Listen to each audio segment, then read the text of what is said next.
on, people? Welcome to the DualShockers ShockCast episode 172. I'm your host, Tony Polanco, and tonight I'm joined by Ryan Meisler. Cheers, everyone. And Mr. George Jimenez. This is not full of vodka. So says you. Neither is this. So. Okay, Ryan, since you were talking about it, give us the rundown of this week's games. Games, what are those? Do they come out and release? Are they new? Are they new releases? Yeah, they're games of the video game sort, and they came out this week. Great. Well, for the week of April 27th to May 4th, we have lots of new game releases. We have Coffin for PC and Browser. Not Brown. Brown. Crystalloid for Xbox Game Store, so I'm assuming either 360 or Xbox One. One of them. The Amazing Spider-Man 2 for PS4, PS3, Xbox 360, Wii U, PC, and 3DS. And it's funny that they left the Xbox One version, but the game is actually out on Xbox One. Yes, it is. Digitally, yes. Yeah. Daylight for PC and PS4. Raiden 4 Overkill on PS3. JoJo's Bizarre Adventure All-Star Battle on PS3. Bust a Move 4 for PS3, PSP, and PlayStation Vita. Rambo, the video game for PS3. It is Rambo. We just have to do the rest of the show tonight as yeah, it is on there. So. The rest of the show like that, Hey, yo. Scourge Outbreak for PS3. Lego Batman 2 DC Superheroes for Ouya. Tom Clancy's Splinter Cell Conviction for Ouya. Steins Gate for PC. Child of Light for PC, PS4, PS3, Xbox One, Xbox 360, and Wii U. Arena Clash of Champions for PC, Stick It to the Man for Wii U, Picross E4 for 3DS, Abyss for Wii U, Mach Rider for Wii U, Mario Golf World Tour for 3DS, and Kirby Triple Deluxe for 3DS. All right, out of all that, what are you picking? Obviously, Tom Clancy's Splinter Cell Conviction on Ouya. No, I'm kidding, it's fine. Since it's probably going to be someone's pick, I'm going to go with Child of Light because I really, really, really can't wait to play that game. So I'm going to go with Child of Light. George? Mario Golf. Those Mario sports games are amazing. I was a Super Strikers fan. I was a stupid All-Star Baseball fan, and I was the only really Mario sports game. I like tennis. Tennis was my favorite one. I never played golf, but tennis was great. They improved the boring sport by putting Mario in it. I thought you were being sarcastic at first, but you're actually that's your pick of the week. It's accurate, yeah. And my pick of the week is the same one as yours, Ryan. The game we're about to talk to about very soon. Child of Light. I mean, look at the rest of that list. Splinter Cell. Sorry, no. Hey! Don't diss the Ouya. It had games come out for it this week, so. Best system to play games that came out 3 years ago. Actually, 4 years ago. Oh man, Abe. Yeah, I'll leave it alone. When you don't have anything nice to say, just don't say anything at all. Child of Light. We did a review of that. Alyssa did a review of it. She gave it a 10, which is really oh shit. She really liked this game, didn't she? Yeah, a lot of other sites, including. I'm not going to say the name of the site, but some other site gave it a 5 or something. It's or have you no soul, good sir? Do you not like magic? It's what's wrong with you? I've been playing this game. I'll talk about that later on, but I've been playing this game for about a day now, and I absolutely love it.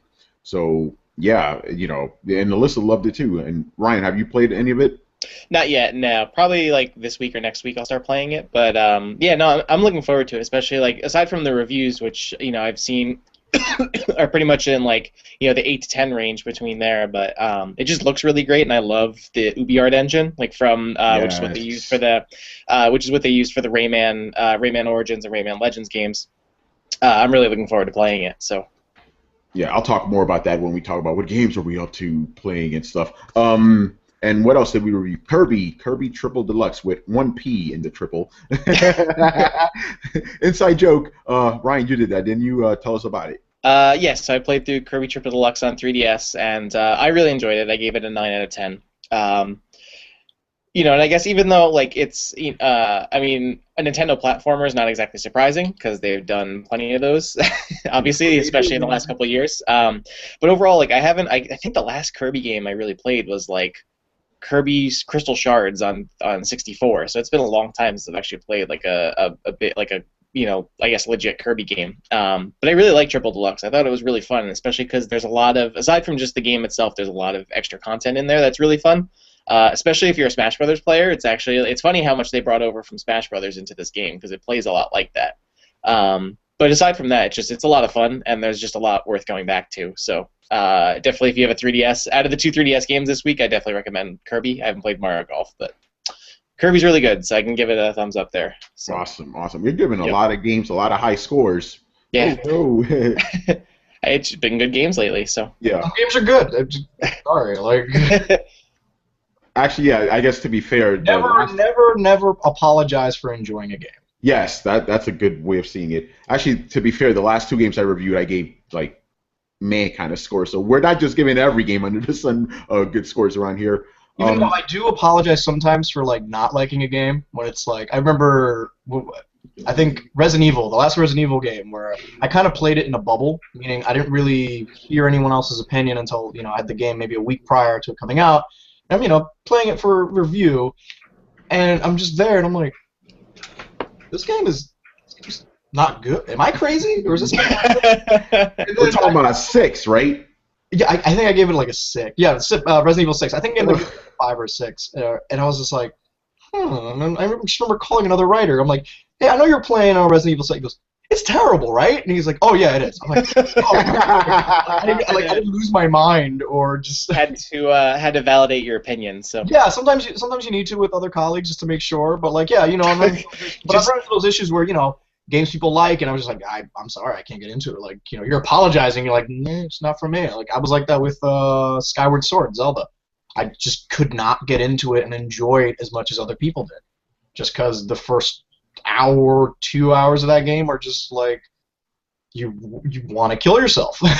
Yeah.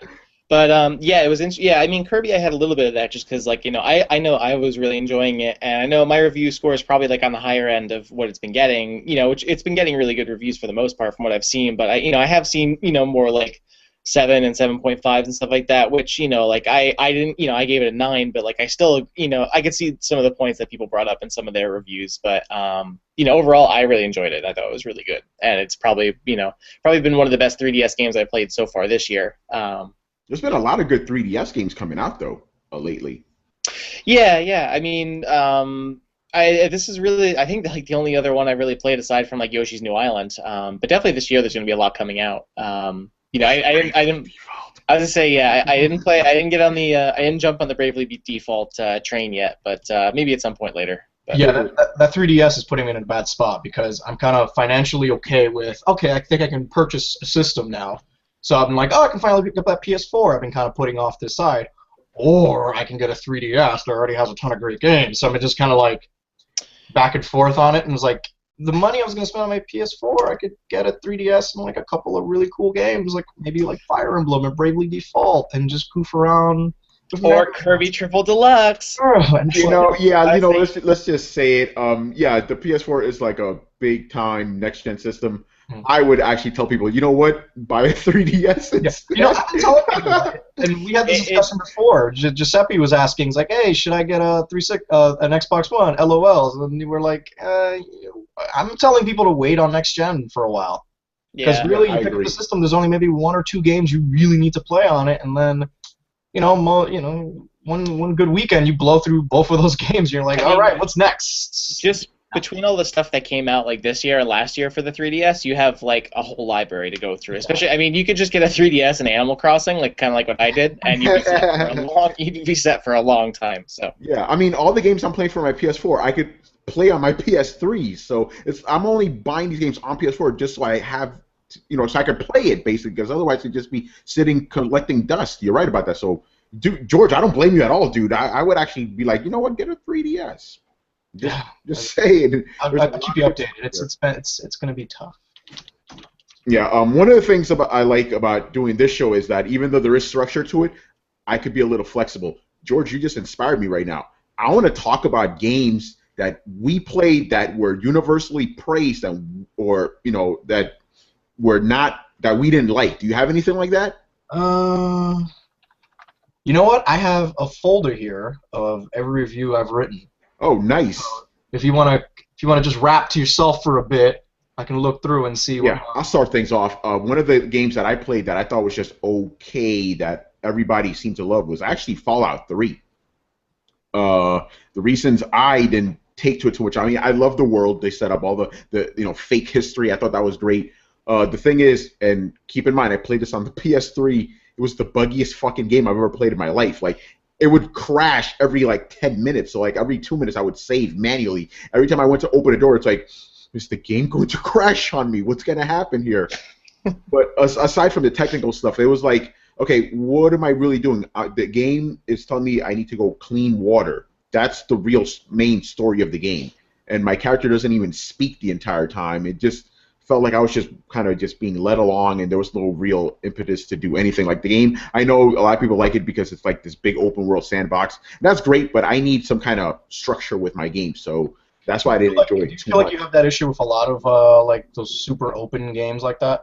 Yeah, I do actually. Even with Grand Theft Auto, I like that it's open, but I also like the fact that there is still a core story in there. But yeah, even with Skyrim, I never got around to that because of the issue I would Fallout 3. But it's like everybody talks about all the crazy stuff you could do in it. No one ever talks about how great the story is. That kind of bothers me a little bit. I don't know, maybe it's just me, but that's the way I see it. But yeah, Fallout was one of those games. I'm trying to stick with this gen. What else? Well, you're insane, obviously. But because Fallout 3 is maybe one of the best games I've ever played. I would say, yeah. And you know what? And I loved it for the exact same reasons you hated it. Really? Yeah, I was gonna say, yeah, because I mean, as someone that's put in, I easily probably put in at least 200 hours into Fallout 3, between all the DLC and all that stuff, and that's exactly kind of why, just because it was so easy to get distracted in that game. Yeah, and just you almost created your own narrative when you were playing. Exactly. That's the kind of thing I was going to get to, was in open world games specifically, is that I think a lot of the fun that comes from it is just, doing your own thing, kind of making your own story, and just just being this one time I went to go find these, I went to go do this thing, and then something crazy happened or whatever. I'm having a lot of that actually with, I'm playing through Far Cry 3 right now, and that's basically a lot of the, the time that I've spent with the game that's happened, where I'm going to go liberate a garrison, and all of a sudden a pack of tigers just came out of nowhere and just attacked all these dudes, and it was crazy to watch, so it was just things like that, yeah. Oh, yeah. I got one here. Go ahead. I forgot. Oh, L.A. Noire. Oh, that's interesting. Go ahead. That's a good one, yeah. We can that was a discuss game that. that was just so universally praised. Everyone loved it, and that was a game you either really, really, really, really loved, and it was a lot of people who really, really, really loved it, but there was a small minority of people who were like, this game's kind of bullshit. Yeah. It kind of was, but I mean, you kind of applaud the effort because it's like, oh wow, this is essentially a point-and-click adventure game on the console that looks kind of good. But wow, I remember the story fell apart towards the end. The twist, I liked that they did a twist. I just didn't like that particular twist that was in there. The combat completely unnecessary. In fact, most of it was unnecessary because you could skip anything that was dangerous. And yeah, I don't know. I just remember just leaving just being like, oh, okay, this is a neat kind of game, but not guys, this is the next generation of storytelling. Look, you have to see if they're lying to you, and basically you just see if they twitch, they're lying. Okay, great. Now, once you kind of figure that out, done. Now, is Jorge telling truth, lie, or doubt? I don't know. We can figure that out. I didn't do it. Oh, well, that I doubt what you're saying. What? I don't know. Yeah. But yeah, L.A. Noire, I was just fucking thing. On the opposite, I actually thought L.A. Noire was one of the greatest games I played at that time. I like the fact that basically the graphics affected the gameplay because you needed to have good graphics so you could actually read the people's faces and stuff. I like the way it was all interwoven, but I do agree with you. It did kind of fall apart towards the end. When you're walking around the tunnels with a flamethrower, yes, it kind of fell apart. Yeah, and there was also I'm trying not to say too much, even though how much of it can I spoil? The game's 2 years old. Basically, the main character did stuff on his own that affected the story, and I'm like, why are you doing this on your off time? You're not supposed to do anything. He said so many awesome things in his off time, like have an affair. He did. Yes. He did a personality that they refused to show. They were like, "Hey, we're gonna screw you over because you've been having an affair with that woman that you had that one brief cutscene with." And I was like, I didn't know they had a thing. Like, I'm playing as him. How do I not know this? Yeah, exactly. I felt betrayed. I'm like, what? I'm like, dude, what are you doing? You're not supposed to have an affair on your off time. What the fuck are you doing? that threw me off. But it's the heavy rain argument. It's just like, wait, you were one of the killers, yet it's a game where you hear the guy think, and at no point he's saying like, oh man, I just killed those dudes. Like, no, it's just no, I just. Yeah. To be fair, though, the twist in this was better than Heavy Rain. Heavy Rain, I'm like, wait, no, that doesn't even make any sense. He was the killer the entire time. Really, that's fucking. I was playing as like, how was he the killer? And I actually compared it a lot. Heavy Rain and LA Noire. Like, it's a more action-orientated version. I think we lost Ryan, by the way. Just letting you know. Okay. But yeah, LA Noire, because there's a lot of talking and decision. I thought that was really neat, and I love that attempt of making pretty much a point-and-click adventure game for the console, because that's what it was. And and there were people who play these kind of games all the time. It's like, oh, this is great, or it's like, it's average at best. But then people who were never exposed to that type of video game were like, oh, this is pretty. I didn't know games like this existed. But a lot of the combat felt like it was just crowbarred in at the last second, because it seems like they didn't have that much faith in just the story in it. It was just like, how do we hold people's attentions? And that game was also like 13, 20 hours long. It kind of dragged for me a bit, because, like I said, we can fight about like length of a game, but like that game would have been better in just like a tighter story with like just tighter cases, because I felt the cases just kind of dragged on a little bit. The DLC, though, I will admit, was really good. Yeah, I really liked the DLC. They were just standalone cases, just like not connected to anything, and like Reefer Madness is pretty awesome, which is whatever. Ryan's back. Hey, sorry, I'm back. It's okay. So yeah, what else? What about you, Ryan? Any game that you like didn't like too much that everybody else loved? Off the top of my head, I can't really.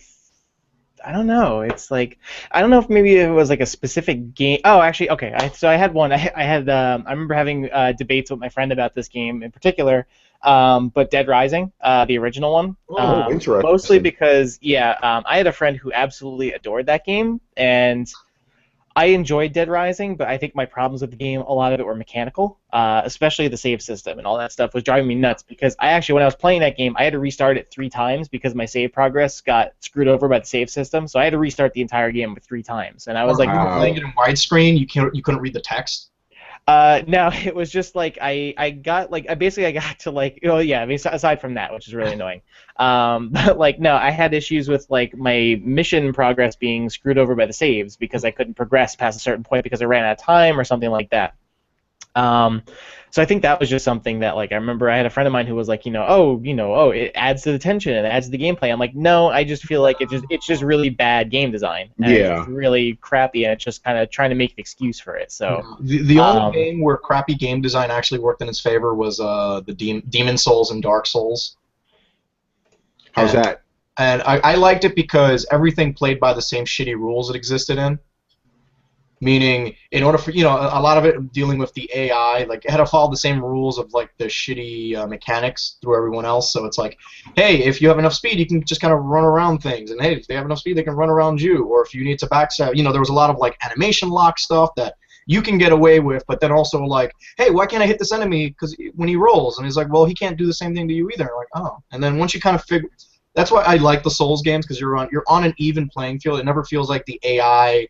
just automatically is going to beat you by default. It's just like, hey, the AI could accidentally fall off the steps like you can because, hey, you know what? Everyone's dumb in this world. And I think that worked well in its favor. That's debatable, but I think when everyone follows the same rules, it's fine. But, yeah, Dead Rising, I think it did that to me, too. Like, I really wanted to enjoy Dead Rising, and I think I probably enjoyed the third 3. What's the one on Xbox One? Yeah, Part 3 was maybe the Dead Rising I enjoyed the most because they took care of a lot of those issues that always kind of kept me from liking the Dead Rising games, or at least enjoying them in the same way some people do. But yeah, that was the type of game where I think actually, like, Tony, a lot of like what you said was like, where the story, I felt like I wanted to get more involved in the story, but it was just the gameplay was kind of getting in the way of that, and so I kind of just ended up like at some point just kind of not caring about the story as much and just wanting to go and do my own thing and kind of just go beat zombies or go rescue people and things like that.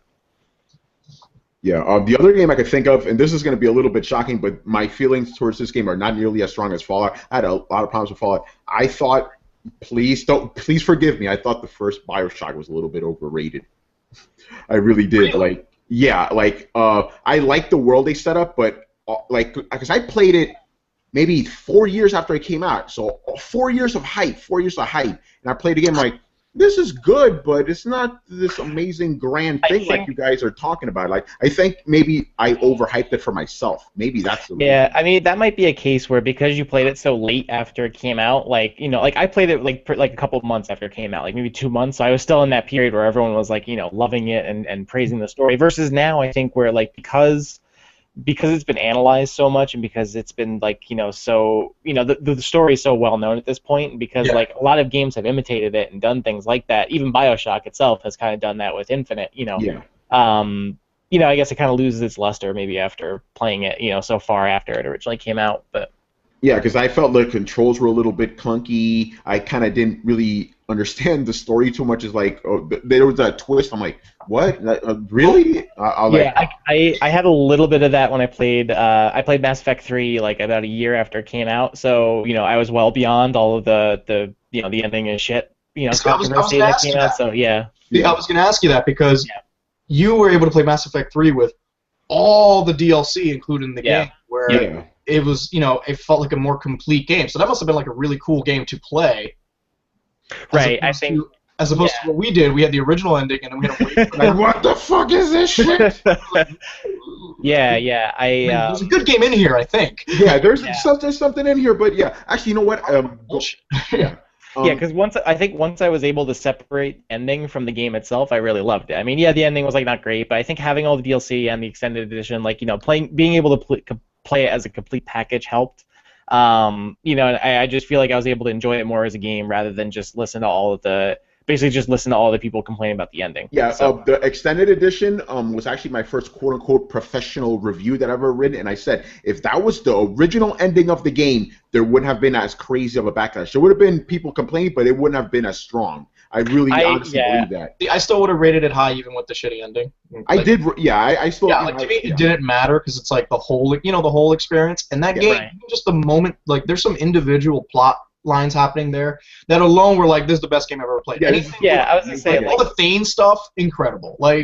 Just a lot of the stuff that was in there was some of the best stuff I've experienced in the series, like the Chichanka missions where you go on there. There was some awesome stuff in there. Your bro date with Garrus, I thought that was pretty cool. It was fantastic. Yeah. And then you can I thought that was so neat because it's like, hey, you know what? You can be a renegade and just be like, I'm gonna hit the shot, or be like, I'm gonna miss and make Garrus feel good about himself. It was great. Yeah.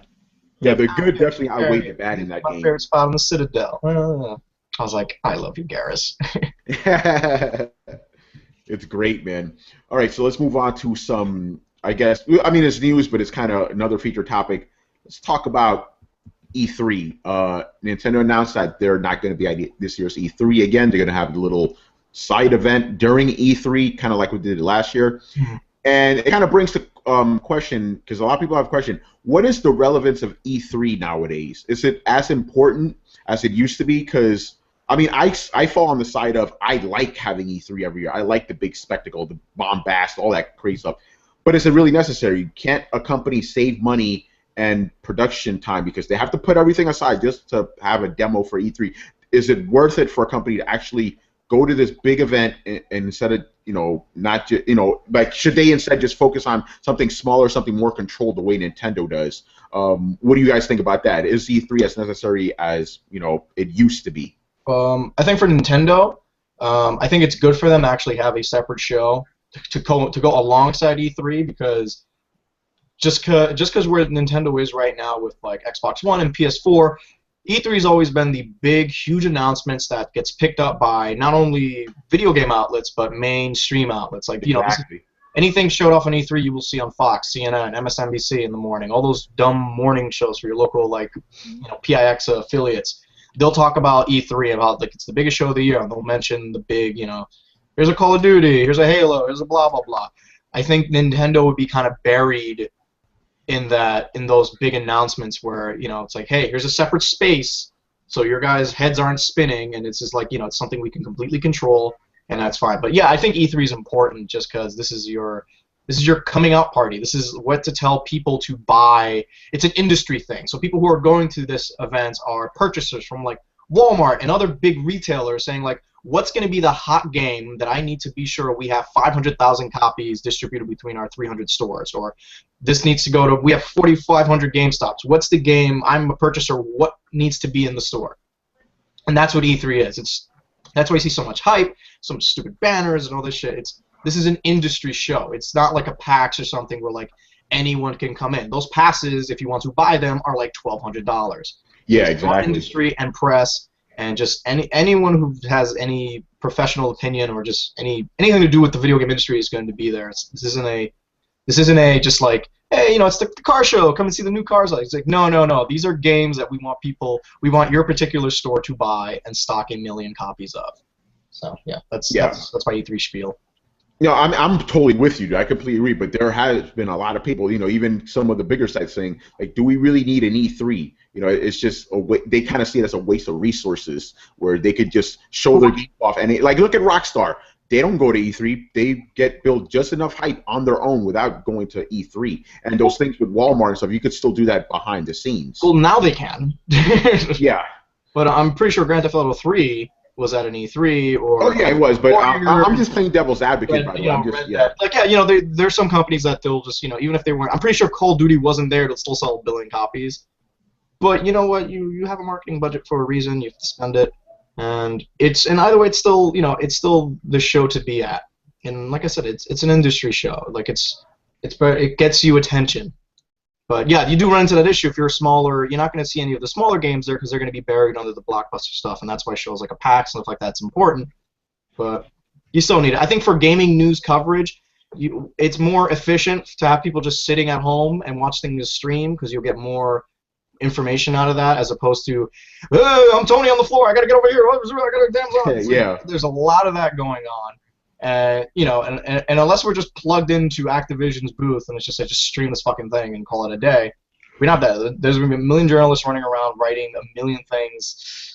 It's a crazy, crazy show. But yeah, I can see why websites don't want to cover E3. It's just like, hey, we can get the same amount of coverage just by sitting here and just not even worrying about it. Yeah, just sitting at home watching the streams or something like that, you can pretty much get, even more quickly probably just doing it at home. But I mean, like, I guess kind of like what you said, Jorge, it was just like, it just, I think a lot of it's just kind of the allure and the spectacle that I think a lot of people, or a lot of companies and game, studios go to E3 for, and because it is kind of the big highlight of the year, pretty much for gaming, because I mean it's basically Christmas for gamers, because pretty much because you're getting all those announcements, you're getting all these reveals, you're getting all these big sneak peeks, etc. That's when you start making your list, and that's when you start pre-ordering. That's when you walk into GameStop the next day after Sony's press conference, and you're like, I want to pre-order all of this. Yeah, that's when you go to GameStop and you're like, I'll pre-order that, I'll pre-order that, I'll pre-order that, and yeah, I think like you said, like Nintendo, it's kind of I guess it is kind of a special case of where they're at, and how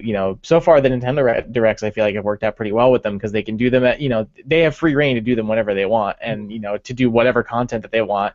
Hey, we're gonna focus this Nintendo Direct on specifically on Smash Brothers, or we're gonna do this one on Mario Kart, or we're gonna do 3DS games. So, and then they can have kind of all eyes on them rather than trying to compete with Sony and Microsoft at this big event where they can't necessarily do that. Yeah, it's tough to talk about Mario when the big booth over here has when they're like Halo, Master Chief. I'm gonna go to that booth instead. Yeah. Oh my God, is that Uncharted 4 for Mario? Yeah, it's hard. As far as Nintendo is concerned, I don't have a problem with them not being in E3. Like last year when it happened, I was like, wait, what are you doing? What are you doing? Because it's ingrained in your mind. Nintendo, E3, they need to be there. But yeah, where they're at now, they don't really need to be there. They could just have a more controlled kind of environment. And yeah, like you said, the Nintendo Directs, for the most part, have been kind of working out for them. I mean, there's a whole issue of whether Nintendo Directs are directing to everybody, or is it just the Nintendo fans? But yeah, I don't really think that's a big problem. You're right; they're going to get overshadowed by all the crazy shit at E3. So why not have your own show and create your own little event? That's no problem with that. Yeah, and they weren't even they weren't at PAX this year either. So I mean, I think it just sort of a general they're probably focusing their attention less on conventions and events like that just in general. Save your money. Yeah, they did go to was it WizardCon or something like that? It was a couple weeks. It was one of those conventions. I'm like, that's interesting. You don't go to PAX, but you go to this like enthusiast convention. That's kind of odd. But I don't know. I don't really. I can't read Nintendo's mind. I really don't know what's going on with this company anymore. But yeah, Nintendo. All right. Moving on. So yeah, let's just talk about some news here. I had to throw this in because it's so funny. So there has been, I guess it's a myth essentially about what happened with a bunch of ET cartridges back in the day. Atari printed so many of these that they buried them in the Nevada desert because nobody was buying the game. Yeah, it was the video game crash in the 80s. Yeah, the video game crash in the 80s, exactly. There were so many video games out there and nobody was buying shit, so everyone was just sitting on this extra merchandise that they had no idea what to do with. Yeah, well, it turns out that myth was true.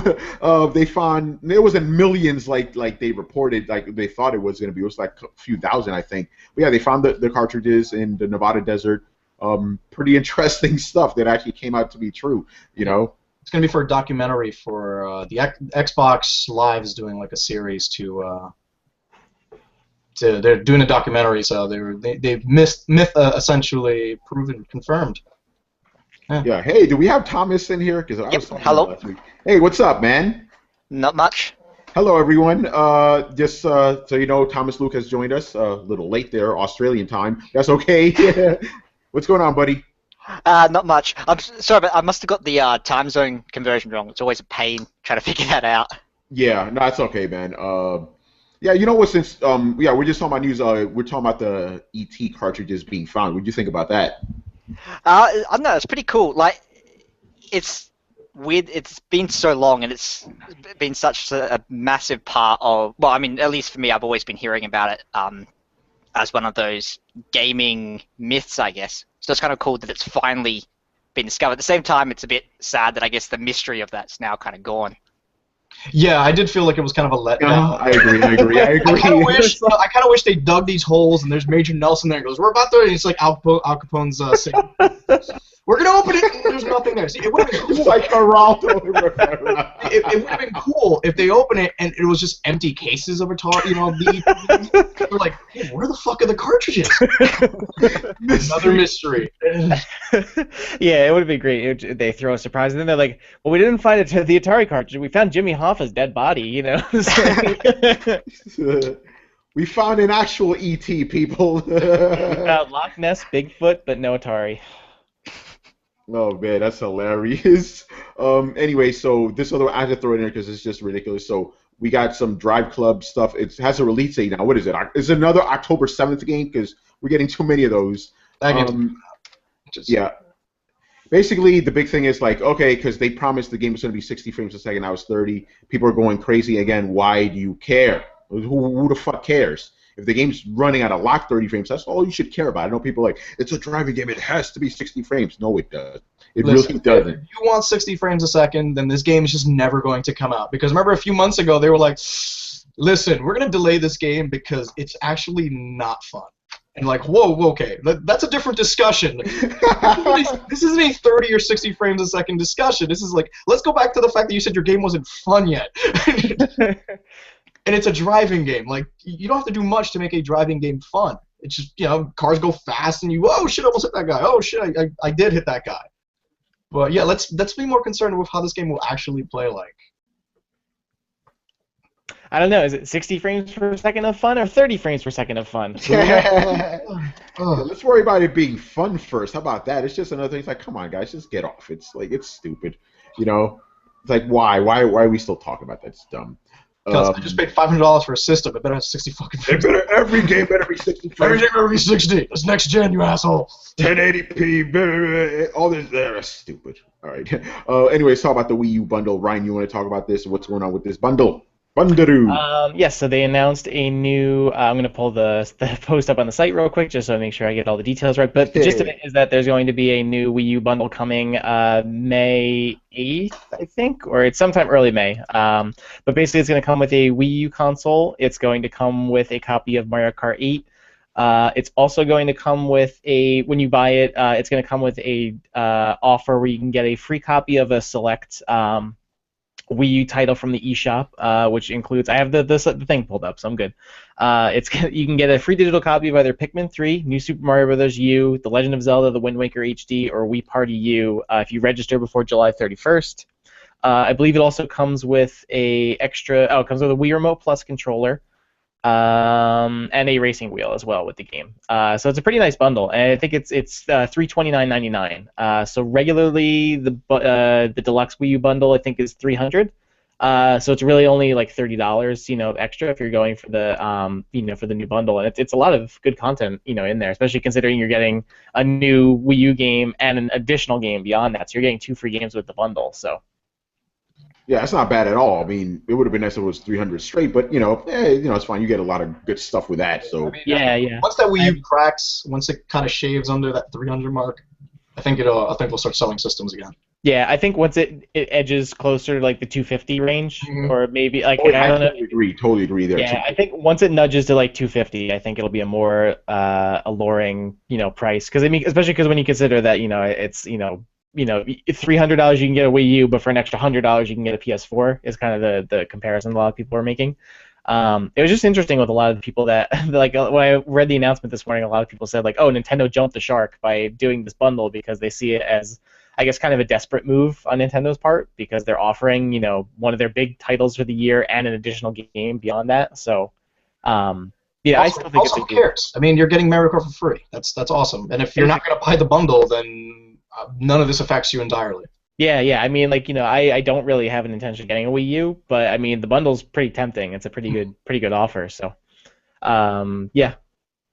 Yeah, you're right about that. Once they hit that 250 mark, man, I may even go, maybe I want to get a Wii U. I mean, at 250 we can talk. 250 we can have a conversation about. Exactly. Yeah. We can negotiate now. Okay, The next thing. So Sony just had their PS update for PS4 1.70 whatever. Basically, there's a bunch of shit that came with this. The one I care about, the video sharing thing. I think it's called Share Factory. Basically, you can now edit your movies. They're higher quality. You could put it on a USB. You could upload it to YouTube. This is what I've been waiting for since the beginning because I thought I was going to be able to press that share button, throw it on YouTube. No, it's just on Twitch and it doesn't save it. So it's like, what's the point? So now I want to get crafty with some stuff, man. The possibilities are endless. So I'm excited about that. Video sharing on YouTube, fucking great. Am I the only one with a PS4 in this room? I think I am. I think so, yeah. Damn it. I want to get you guys' take on it. But yeah, personally, I'm excited. I can't wait. I want to try to see what kind of movies I could make and stuff. Did they remove the the HDCP restriction on it so you can capture footage directly or no? I think so because I don't know if that was in this update. Yeah, because you can now upload it to a USB device, separate storage thing. So I'm assuming they got rid of that. No, I'm talking about more for capturing video. Oh, That was a deciding factor for me. Just ease of deciding like on the next gen console was ease of capturing footage. And the Xbox One doesn't have that restriction, so you can just plug in your HDMI to your little capture box and it's fine. But when it has that protection, it actually blacks out the screen so you don't see anything. Yeah, but I'm assuming if you could, put your you'd have to get a splitter and like you'd have to do some extra work in order to capture from. Really, I can't just plug something in there and just capture and be done with it. Nope, it's protected. Oh, fuck that then. I got to look into this. Yeah, I did announce that one of the updates we're going to have was going to take that restriction off where you can toggle it. But this was the... Yeah, I don't know if this was or not. I got to look at the patch notes. No MP3 playback. Sorry, people. They want you to go for that Music Unlimited thing. I know that's a little bit of a conspiracy theory. I honestly believe... Oh, go ahead. Who has MP3s? You just... Yeah. I don't know. My thing is like you paid $400 for a system to listen to music, really? It's ridiculous. I don't know why people complain about that in the first place, but that's coming soon, I think. They said it's coming. CD playback, MP3 playback. If that, yeah. Hold on, I'm my CD so I can. What the hell's wrong with you people? Yeah, dude, your face says it all. That's exactly how I feel. It's like so stupid. $400. I want to play music. No, you have other things that play music. You don't need your play games on your PS4. That's what you bought it for. Seriously. What's wrong with you people? It's ridiculous. The hell's a CD? Yeah, what are these things? Man. Stream it! Speaking about ridiculous, and it's funny because we reported on this too, but so did every other site. Some Chilean website listed the Mass Effect trilogy for PS4 or next gen or whatever. My thing is like, a Chilean website. This is a credible source. I hope I don't sound racist here, but I am Hispanic, so I think I could have a little bit of leeway here. Only mildly racist, you said. Just mildly racist. This is like, listen, I'm sorry. If even when an American... Tony's like, I only live in the Bolivian sites, yo. They're the... But to be fair, even when an American like site listed, I'm still like, is that real? You know, I'm just very skeptical about the whole thing. So I'm pretty sure it is coming. I think we talked about before. I think the site was like, you know what? Let's just jump the gun. Let's just throw it up there, and that's it. Well, you do it. Well, retail sites do it to get pre-orders. So it's like, listen, chances are there probably will be a Mass Effect trilogy remake. So let's just throw it up there and just start getting pre-orders on this damn thing. I think, I think it would have been 2 months back. They did tweet that they were talking about bringing it over. So I mean, it's pretty much confirmed to be in the works. It's just we have no idea when we're going to get it or how it's going to work in terms of pricing and that. Yeah, I'm sure it'll probably end up just being a Last of Us remastered, where they'll be like, maybe it's coming, and then it'll end up, it'll end up being leaked for about 4 weeks, and then they'll finally be like, okay, it's coming out. So yeah, you definitely see that coming. It's one of those like non-news where it's like, totally. we know it's happening. It's like God of War, essentially, yeah, we know they're gonna make another God of War, another Uncharted. Like, let's not take credit when they were, when they're right. You're like, I got it. See, I called it that they were gonna make another God of War. Really, you called it they were gonna make a sequel to a game that sold like 1 billion copies? Wow, you must be an industry insider. It's like, no, come on, you just have common sense. Like, oh man, I could just go right up, but I won't. Yeah, but it's ridiculous. I remember I saw this because every site because I follow a lot of sites on Twitter, they were all saying the same thing. So I just like, you know what? Let me tweet something. I go, Papua New Guinean website lists Uncharted trilogy coming to PS4. Then immediately after it, I tweeted, that was fake, people. Don't quote me. Jason Schreier from Kotaku wrote a great piece about how easy it is to just make up news. And he says there was a lot of people, literally he just put up a fake news piece about Fallout 4 is being created by zombies. And he was like, yeah, I made 3 cents because it's a per-click thing. I made $3, and that's how easy. But he was like, yeah, just people will pick it up. Anyone will pick it up, and it's just like we live in the age where it's just like we have to get this shit up as fast as possible. A Chilean site said it, fucking run with it. Yeah. But, it's gaming news is a little bit different. It's not like, let's say like sports writing and stuff like that, just because like, as soon as it comes up, people are just like, no, don't worry, we'll fix it later. Just throw it up. We need to be the first one up. We'll do it live. Man. Oh yeah, so I just find that silly more than anything. But I was tempted to just leave the tweet up, but then I thought about it, like, wait a minute, DualShockers were actually pretty big. Somebody could take my tweet and go, this is from DualShockers. They're always right. This is real. So I'm like, oh no, it's fake. It was fake. Tony's gonna start the wave, Yeah, and then imagine that, because I'm like, Papua New Guinea, do they even have electricity there? It's like right there, it's already ridiculous. Oh, man. All the people from Papua New Guinea are going to hate you now, Tony. Nah, we love our people from Papua New Guinea, stop listening Papua New right Guinea, now. So. They give us... Tony's going to have to add a disclaimer to the end of this podcast. We do not mean to offend the people of Papua New Guinea. I love the views expressed in this podcast. I love the people from Papua New Guinea. You have better weather than we do. We're fucking freezing our asses off here. You're all there and nice and stuff. We're flooded here, Tony, so... Yeah, exactly. Papua New Guinea, you guys are all right, but you ain't getting no games before us. Just keeping it real. Anyway, the last thing I want to... Ooh, this is good. So the Star Wars Expanded Universe is no more. Thomas, you talked about this, and didn't you make the post?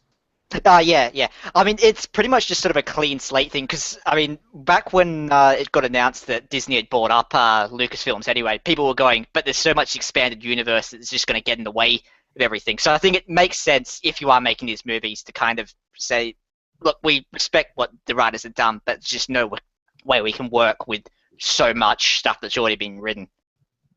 Yeah, and like George said before, it doesn't negate all the stuff you read or played or any of that stuff. It's still there in your mind. If you really enjoyed, it's like comic books. If you really enjoyed Dark Empire for whatever reason, that's still yours. Like it still exists. You can still go out and buy those books. It's like I said, I made that same argument with comic book. If Dick Grayson was your favorite Robin and you don't acknowledge any other Robins, that's fine. The books are there. You can digitally get them. It doesn't negate what you feel and how excited you were when those came out. It's just whatever. Also, you don't own it, so you don't call the shots. That's very true. But yeah, then Thomas made a good point. It's like there's so much expanded universe. They want to make these, they're trying to make 3 movies, and it's just so much extra lore and just bullshit in the Star Wars universe. Because hey, the expanded universe had some great stories. Like I love the, the Emperor's got a clone and stuff like that. I can live without totally. But, the Jade and Solo stuff. I was like, oh, I was kind of into that. Marriage, like, oh, like those characters are cool. I mean, I'm pretty sure they'll show up in some capacity, but yeah. You think you think they're doing this just because the new movies are taking place afterwards, and there's been so much material written after Return of the Jedi? You think that's the main reason? Yeah, totally. Yeah, I think. Yeah, I guess like Thomas said, it's kind of like the clean slate thing. Just because it gives them more creative room to just do whatever they want and not have to adhere to. I mean, because granted, like the expanded universe is like cool and it's done, but I mean, it's also really like convoluted, and I mean, there's been so many people that have been involved with it. It would just be impossible to get it like do it justice to like everything that's been out there. So I think it's just a good clean slate, just kind of start over. So. Yep, I have no problem with that. I was never really married to the expanded universe anyway, so I don't really care too much. I mean, I like some stuff like Shadows of the Empire. The book, I never played the game. The book was really good. I like that. And I mean, I played Force Unleashed. I really hated both of those games. I like the story of the first one, but I absolutely hated like the mechanics. Technically counts. Does it count? Yeah, because it's before. Anything before is okay. Anything before is okay. After Return of the Jedi, it doesn't count.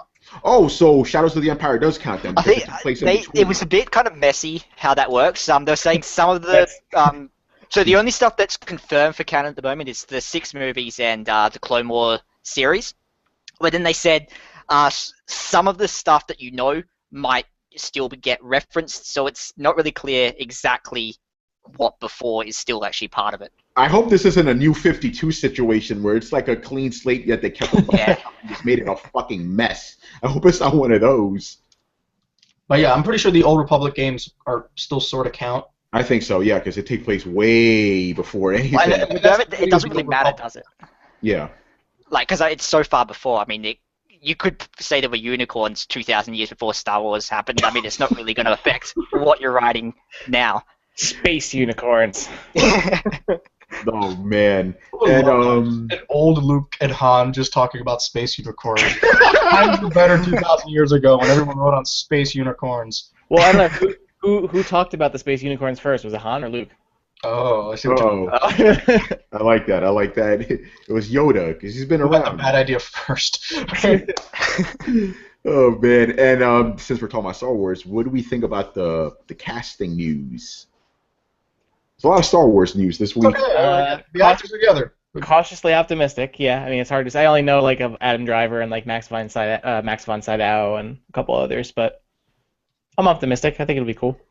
Yeah. I mean, one thing I'm worried about they're gonna put on like Carrie Fisher, Mark Hamill, and people just to make them look. Hey, only like 10 years have passed. I'm like hell it did. Yeah.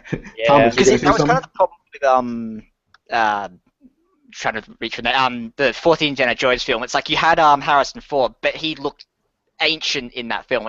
There was kind of that disconnect between how much time had passed, like in the story, and how much time had passed in real life. So yeah, like one thing. I mean, it's cool they're coming back. It should have been like the 1980s in that last movie. Yeah.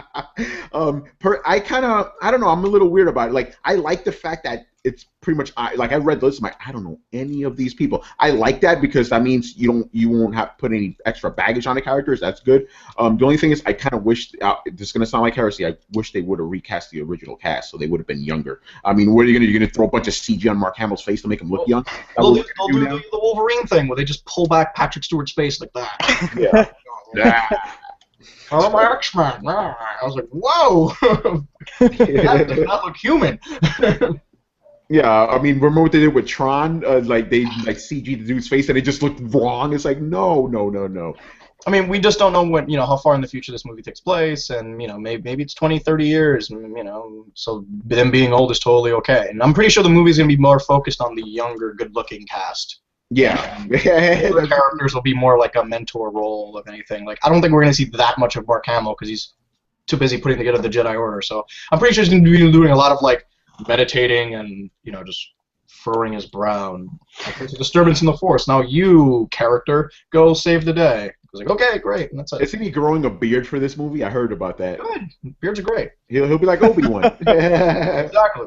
Full circle. It's awesome. All right, so that's all the news. So let's talk about what we've been playing. Tommy Boy, what have you been playing? At the moment, I'm mostly kind of going to the backlog. So Far Cry 3's been my big game this week. Hey, Ryan's playing that. Woo! What else? Anything else? No, I mean I've pretty much been playing that non-stop.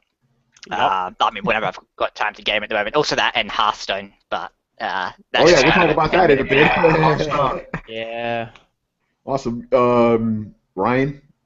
Well, I happen to be playing Far Cry 3. No, I haven't played it in a little while, but yeah, I'm still working my way through Far Cry 3. And kind of like Thomas, that's just been a game I've been so easy to get sucked into because it's such a good game to just go in and get distracted with because there's so much to do. But basically, it's been that. Other than that, reviewing Kirby. So I played through Kirby Triple Deluxe on 3DS. And then I also this week I kind of started hopping into Final Fantasy X HD on Vita. So I started playing with that. Which I've been excited about, but also kind of terrified of because I'm not a big RPG person. So I've been a little intimidated starting it, but so far it's been good. I'm only about an hour or two in, but Well, that's not even scratching the surface, man. yeah, I was gonna say I've got a long way to go, but yeah, it's been good so far. Awesome. And George, what have you been playing?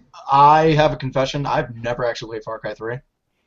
I own it. Neither have I. I've never played it either. I actually physically own it, but I just never got around to it. It was one of those backlog Well, that was basically me for 2 years. It's kind of just goes on the big pile of shame. Yeah. It was on my backlog for about almost a year now, and I just knew I was gonna get to it eventually, but I was I did play Blood Dragon though. Yes, Yeah, Blood yeah. Dragon is amazing. I love Blood Dragon. It is funny. I did the same exact thing. I played Blood Dragon first, and then actually because I love Blood Dragon so much, it made me want to hop into regular Far Cry. So Yes. Yeah, so I should play the source material. But yeah, I'm playing a lot of Hearthstone. Yeah, let's talk about Hearthstone for a bit. Why do you guys like it so much? It's the big thing also, here. And I'm not a card, the CCG gamer. I don't. yeah, that's the big thing about Hearthstone is it's so easy to jump into. It's such a fun game, and because because matches are really quick. I mean, most matches are 5 or 10 minutes at most. Rarely do they ever go beyond that. So. Yeah, so you're not because a normal CCG game they'll take forever, and you feel like time is wasted after you make a colossal mistake. Yeah. And you lose, and you're like, oh, I fucking hate my life. This one, if you lose 6 minutes, 6 to 8 minutes of your life. Yeah. It's just very easy to pick up, and on the iPad is just the perfect platform for it. Just because the games are so quick and disposable, it's just I was making food, I just have it on the counter, just do that move, do that, and it's just really easy to play, but. And then as you start playing, you start getting introduced to newer systems with each class that you play. So and how they all vastly just play differently. Like a rogue, you actually want to do direct damage as opposed to a hunter, where you want to get as many beasts out there and as many buffs as possible. It's such a cool game. And I've been playing people on my friends list and other journalists who were both I have some rivalries out there with some journalistic outlets that next time I see them, I think we might actually come to blows just because. Oh, I got your back, man. Don't worry about it. I got your back. People are cheaters. I mean, the big thing for me is how I didn't play it that much before it came to the iPad, but now it's I'm sitting around at uni. I've got an hour to kill before the next lecture or whatever, and so and suddenly I look up and 40 minutes have gone by like that because it's just so easy to kind of just play one more game, but they're just so quick that one bad game doesn't really ruin your experience. Yeah, or right before bed, or just one long toilet session, and you're just you get something done, and it's free to play, and it's a game where you don't, there's no feeling of pay to win. Yeah. You can earn a lot of the decks and a lot of the cards, and even if you get all the best cards in the world, you still have to learn how to use them. And I think that's really important because there's a lot of really hardcore strategies, and just because you can disenchant cards and make other cards more powerful. I think I tried doing it, I ended up destroying cards, and I was like, oh no, what did I do? Yeah, that's one of the big draws for the game for me too. Is just because I usually stay away from free-to-play games because I feel I have to pay money in order to actually play this game. But Hearthstone, you don't. Hearthstone, you can completely play and not spend a dime on it. Obviously you have that, you have the opportunity if you want to get more cards and stuff like that. But everything you do in the game, you can just do just by playing the game normally, which is really nice, I think. Yeah, The and thing is, also, like, I mean, because I used to play like Yu-Gi-Oh in tournaments, and I mean, like, card games are kind of like they were microtransactions before microtransactions were cool, kind of thing. Pretty much, yeah. Like, because I mean, to get a good deck in Yu-Gi-Oh, you had to pay upwards of $100. Whereas in Hearthstone, it just doesn't seem to have that same kind of I have to pay. A lot of the basic cards are actually pretty good. yes, I got that same vibe too. I never feel like I'm because these free to play games, they will chip away, and like I've dropped some pretty decent cash on free to play games on my iPad, just stupidly, like that Injustice game. I'm pretty sure I dropped $50 worth of coins on that just to. Oh God. I need the Batman Beyond costume, all right?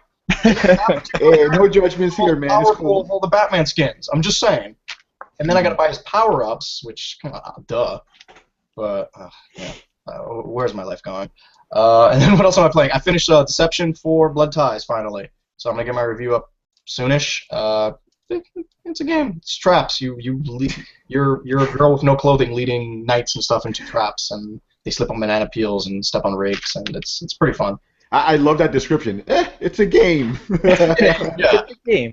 They're a game. Don't you ever get that thing you just play it and you're like, what's your impression of it? Especially when you're doing a review. Like we talked about reviews earlier, and like a really good game and a really bad game, those are the easiest reviews to write. It's the games that are kind of like what did I just do? And like, that was a game. Yes, this is a video game, but you don't have any strong opinions in either direction. It's just those are the hardest ones. Exactly. just in the middle, and those are the ones that'll test you because.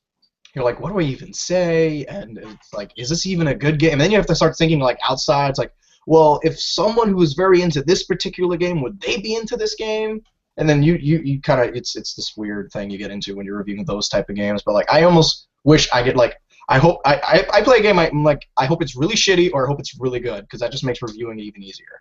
But yeah, I kind of have that problem when it comes to previews. I'm like, what do I write? What do I do? I mean, I only played 10 minutes of this. It's a game. What do I say? So I totally feel you on that one. So yeah, the guy shot the other guy. It looked kind of cool, I guess. Yeah. Resident Evil 6, going back to that game, I reviewed it. I wrote that entire review in about 40 minutes, and I hated the fucking game. That lets you know when you're passionate about something, it just comes out. And if I would have loved it, it would just come out too. Yeah, I remember the moment I hit publish on that, and I just clicked on it. I'm like, I'm gonna get so much crap for this, and I did. It was great. Yeah, I got a lot of shit too. But you know what? Fuck it. The game was stupid. I'm sorry. If you like the game, there's something wrong with you. I'm just saying it. No, I mean, if you like the game and say there were no problems, then yeah, there was something wrong. Because if this game is flawless, I'm like, you are in denial. Yes, exactly. You paid $60. You want to justify it? You paid $60. You're crazy, sir, and you're in denial. Stop that. Stop that right now. I'll pop you over the head. What a horrible game. Anyway, as for what I've been playing, let's go back to what we were talking about before. Child of Light. I pre-ordered the game. It came in. By the way, my PS4 didn't auto download and install the fucking game. I'm like, I thought it was supposed to do that. No, they tried doing that with some games, and then people were playing it early, so Sony was like, no. Womp womp. Okay, I guess that makes sense. I think did that happen with BioShock? I'm trying to think. Infinite, or it was like a AAA title that they tried doing a preloading on PS3, and then people just ended up playing it. Maybe GTA. I don't know. I feel like they did something like that, but I don't know. I know exactly what you're talking about. I just don't remember the game. But yeah, or somehow like if you had like a modded PS3, you can just legit just start playing it. Yeah, exactly. Yeah, I think that was the case because we unearthed a bunch of footage of the game before it came out. Yeah, because somebody was just playing it. We were just playing it. Just put it on like Twitch and just record it. Exactly. Hey man, there's no embargoes for those people. Just fucking put it out there. So yeah, I'm really digging Child of Light. It's like an RPG. It was turn-based, totally original. But I love the UB frame. Is it UB art, right, Ryan? UB art framework thing. Love it. Oh man. And I really like the fact that all the dialogue in the game rhymes. So, you're reading it, you're expecting the next word to rhyme, and then there's one character, not to spoil anything, one character that always forgets the rhyme, and he always has to get corrected. It's just so charming and stuff. It's one of those games where you play it, you just feel good. You have a smile on your face. I'm like, I like this. It's not your average, like, so much adrenaline, I want to kill everything in the fucking room right now. It's like, it's a nice little peaceful kind of, thing. I like that. It's very soothing, That's how I thought about Viva Pinata. Okay. Like, I want to give that game a 10 now. Like, I just want to I want that game to just be released so I can just give it a 10 because that game just made me feel so happy. It's still one of my favorite 360. It was also kind of heartbreaking when oh, you're going to the big show and you're going to be taken away, and I'm like, they're going to take them and smash them. It was so good. Like, Viva Pinata is the best game ever made. I like the rhyming thing. It's like there was one part, the little girl, she was like, "Oh, why can't I be happy? My heart has turned to frost. I feel blah blah blah, something I've lost." I'm like, okay, that's kind of cool. I like all that stuff, and I don't think it's gonna be a very long game, but I don't mind that either. Like I think I'm halfway through it already. But I dig it. I've been looking forward to it for a while. I did a preview of it. I still like it just as much. Actually, I think the actual game I'm playing now is a little bit, mechanic-wise, a little bit better.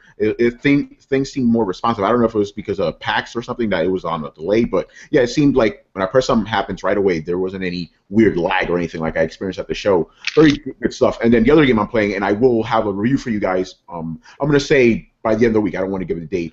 Mercenary Kings. You like it, right? Yeah. Yeah, it's a lot of fun. It's a blast. Like, it's old school, but also has like new stuff in it, like upgrading and stuff. Which the upgrading stuff could be a little annoying because, like, okay, I want to build new mods. Oh fuck, I don't have a piece of fabric. Now I got to go back to the level and get it. That could be a little annoying at times, and the game can get repetitious because you're just kind of doing the same things. I don't like the gap. Still, because I played it way when they had early access on the PC. And it was just unfinished. So, like, I couldn't do certain mods because, like, hey, you need this other piece, but it's not there because you didn't put it in the game yet. I'm like, well, that sucks. Yeah, but, no, it wasn't that. It was like, hey, there's nothing else to do, so you have to do the same thing. So. No, it wasn't like that. It's like, okay, you need, like, a piece of fabric for something. I'm like, okay, I guess I had to go back to that specific level where I know there's fabric, and finish the level, then I'll have the fabric with me, then I could, use it. So there's nothing missing. It's just, it could get repetitious, but if you like games like Metal Slug, you will absolutely love this. I thought it's great. I'm having a lot of fun with it. Like, it's one of those games that, just like Strike Suit Zero, after the review, I will continue playing it. It's a lot of fun. But, yeah, Child Light is kind of eating into that. But I think I've played like 12, 13 hours. I think that's enough for a review. I'll start writing that, have it for you guys at the end of the weekend. That's all I've been playing. I guess that's it for today's show. Tonight, I was joined by Thomas, who I hope will be here every week. Should be. All right. Ryan Meisler. I'll be here every week, usually. Most of the time. Yeah, George Jimenez. George Jimenez. Oh, actually, we were relaunching the podcast, so just to clean slate, just to keep continuity, we're actually going to be losing Ryan. So Expanded Universe Ryan doesn't count. Oh. I mean, is this like the extended edition where, like, do I get to choose between, like, Red Ryan, Green Ryan, and Blue Ryan, and then, like, explode? No, we're actually going to replace the life Times Square and just leave it at there, and just that's it. Okay. All right, guys, and I was your host, Tony Polanco. We'll see you next week. Thank you for listening and watching. Bye-bye.